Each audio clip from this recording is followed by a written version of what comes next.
Nope. Too many reflections. Hello everybody. Today I wanted to make a video that I've been sort of hinting at for the past, I don't know how long. Before we get started, are you new to my channel? Welcome.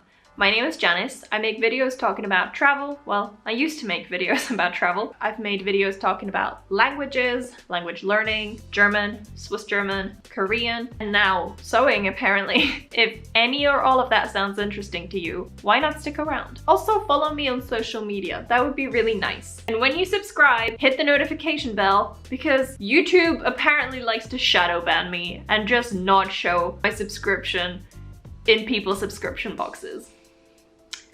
It's fun. I like it. It's great. I love that YouTube makes it harder for me. Why would we boost her in the algorithm when we can just suppress her instead? Not bitter about it at all. This video is something that I've been hinting at on my Patreon and maybe on Instagram? Possibly on Instagram. If you follow me on those social media accounts, you will know that I started sewing. I think I've even mentioned it in a past video. And a lot of people have asked, well, like 2 people have asked me, hey, could you do a video where you show the pieces that you've sewn?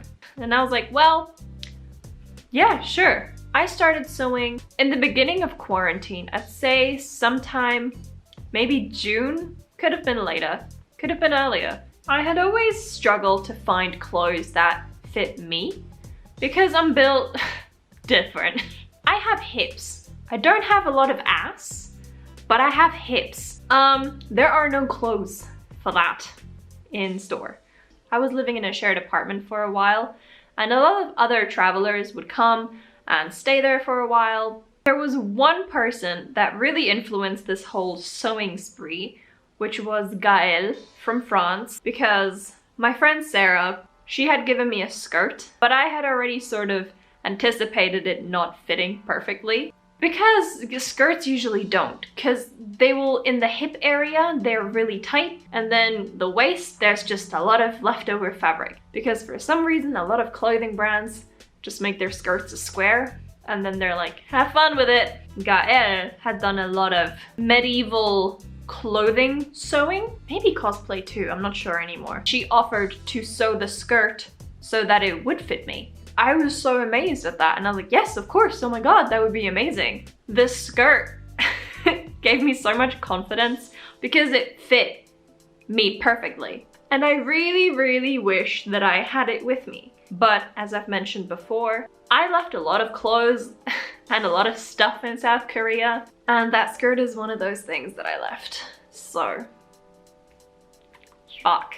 That skirt showed me that it's possible to make clothes that fit me. Why I thought that would not be possible is beyond me, but those are the main 2 reasons why I became slightly obsessed with sewing. What I'll be doing with you today is a little walkthrough of all the clothes that I've sewn and that I'm semi-proud of. Some of them I'm very proud of, but we'll get to that when we get to the clothes.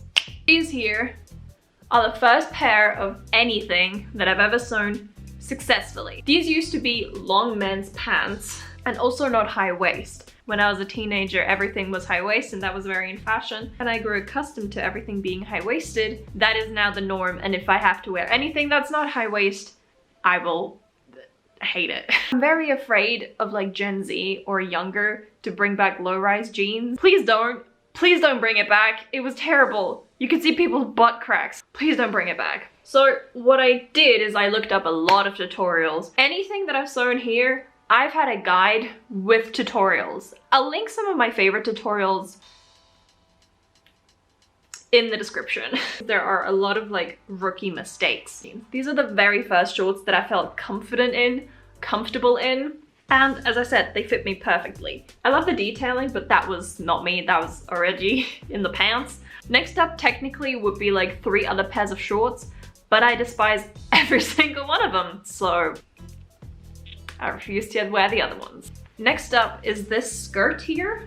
The thing is with this skirt, I didn't have to do a lot of adjustments to it. I basically just sewed little darts. You see that? I sewed little darts on the sides so that it would make more of the shape that I am. I think I made it a little bit too tight and it's quite short, but that's what the curse of curves is. What I like to call the curse of curves is the fact that fabric, if you have to lay it over something, gets shorter. If you have a lot of curves, the skirt will be shorter on you than it would be on like a more straight-bodied person. I didn't do much to the skirt. I basically just sewed a little bit at the top so that it would cinch my waist a bit better. Not cinch my waist, but so it would hug my waist a bit better.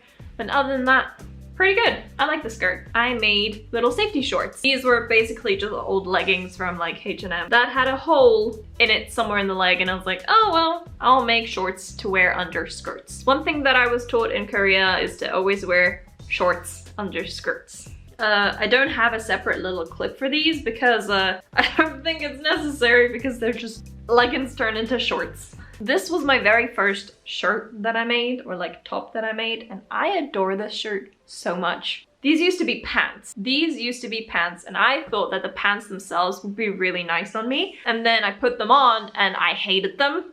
I despised the pants and I was like, I don't want to make anything out of this. I want to cut this shit up. I look so stupid. Searched a little bit online of like, turn pants into shirt. And one of the tutorials was for a shirt like this. And I was like, I like that. Okay, let's try. But one thing that I actually made a mistake with, but it was more of a happy mistake, is the fact that it has little pleats over here at the bottom. But those are actually supposed to be boob pleats, as in like the pleat was supposed to go like this to give me more cup space. I did it the wrong way around, and now the cup is quite tight and like the bottom of the shirt is very flowy. I don't think it attracts anything from it, and I actually quite like it. Definitely was an accident. And I haven't made the same accident twice. One thing that is hard with sewing is the fact that like that's not a straight line, and I wish it was, but if you want it to look really nice on you, it can't be a straight line, and I hate measuring things as well. I found this here fabric with the thought of wanting to make a dress. I never did that. I got too intimidated and I was like, I'm really good at making tops, I'll make a top instead. So I made this here top. It's the same kind of concept as the gray shirt, except I actually did the boob cups the right way around. I'm not sure what they're called. I'm not really good with like sewing names. There's more space for the boobs and less for the stomach. The only issue with this is this is a very non-stretchy fabric. Like it looks like it's stretchy.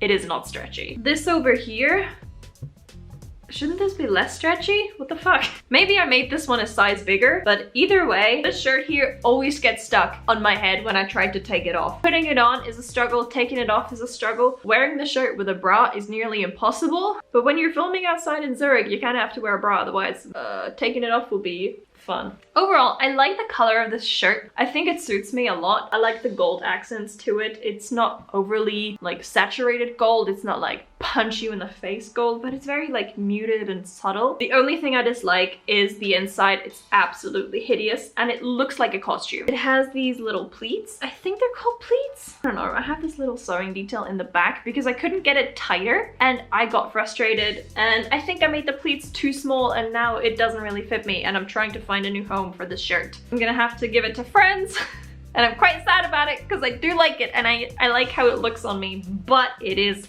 so tight. This is your reminder to take a sip of water with me.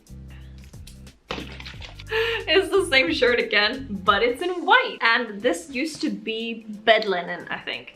I love this shirt so much. This might be my favorite piece that I made, besides the gray one. You can't see it, but the pleats are, the boob area in this one are a little bit different. Instead of doing the little Y shape underneath the boob, for some reason I was just too frustrated with that process. So instead, I did a little pleat detail in the front. And it actually kind of does a similar effect. It highlights your boob. The sleeves were a pain in the ass, and one thing I can never get right is how much elastic to use in the sleeve. That it's tight but doesn't always fold, but not too tight so I don't feel like I'm not getting any circulation in my arm. If you have any tips for that, please let me know because I'm struggling with that. But this shirt is definitely among my favorites. You can still see the pencil marking. Oops. This here skirt looked completely different when I first bought it. It was for the lack of a better word, ugly. It had this kind of weird wrap around it. I didn't like it. It had buttons and I'm not a button person. This here is also my first zipper project, which is why it's completely wonky. I don't know what happened or how the hell I managed to make it so like lopsided, but it is, and I don't mind it. I mind it a little bit. If you pointed out to me that like the zipper is crooked, I would literally just be like, shut the fuck up. You try sewing shit. It's hard. So the zipper in the back doesn't really connect well, and it's also not straight at all. I don't know how I managed to do that, but you know what? For maybe the second or first zipper that I've ever sewn, this is fine. It's fine. It's fine. This is fine. That's where the zipper is. Like, if I have it in the front correctly, that's where the zipper is. It's fine. It's fine. This is fine. Fine. This is fine. Like, it's a fun little thing, and I can just tell people, oh, it's supposed to be asymmetrical. If you have any tips on how to sew a zipper in actually straight, let me know. There's only one type of shirt that I keep making because I love that type of shirt. It's easy. It's like sew 3 tubes, add detail. I adore it. There was a tutorial online that said you can take shirts and turn them into different shirts even easier. Anyway, that's what I wanted to do, so I followed this tutorial to the T, and then I realized I hate following tutorials and I would just rather experiment and do my own stick. That's what I did. And that's where this little baby came from. One of the things I love with this shirt is the fact that I could make it really tight because it has buttons in the front, but they are hidden buttons. I did not sew that. That was already a shirt detail. One thing I also love about this shirt is the fact that it has a little V in the front chest area. I was very proud of that. This shirt was supposed to be long sleeved, but then I fucked up with the sleeve size. I made it way too small, and then I had no more fabric except for the little bottom part of the shirt. So I made that the sleeve, and I made it short sleeved. If you have any questions about the sewing process, fabrics that I use, I will try to answer as many as I can if there are enough questions. Again, I might make a follow-up video. For the fact that I started not even 6 months ago, I'm very proud of being able to say that I've sewn all of those pieces. So for now, this is the end of the video. I hope you enjoyed it. If you did, you can stick around till when I make a new one. I hope you drink lots of water, get lots of sleep, and this is the end. Bye! I would also like to give a big thank you shout out to my Patreons. Thank you so much for supporting me, and an even bigger shout out to my Patreon Lemon Planter. Thank you so much for your support, and I hope you enjoy the content. Until next time, bye!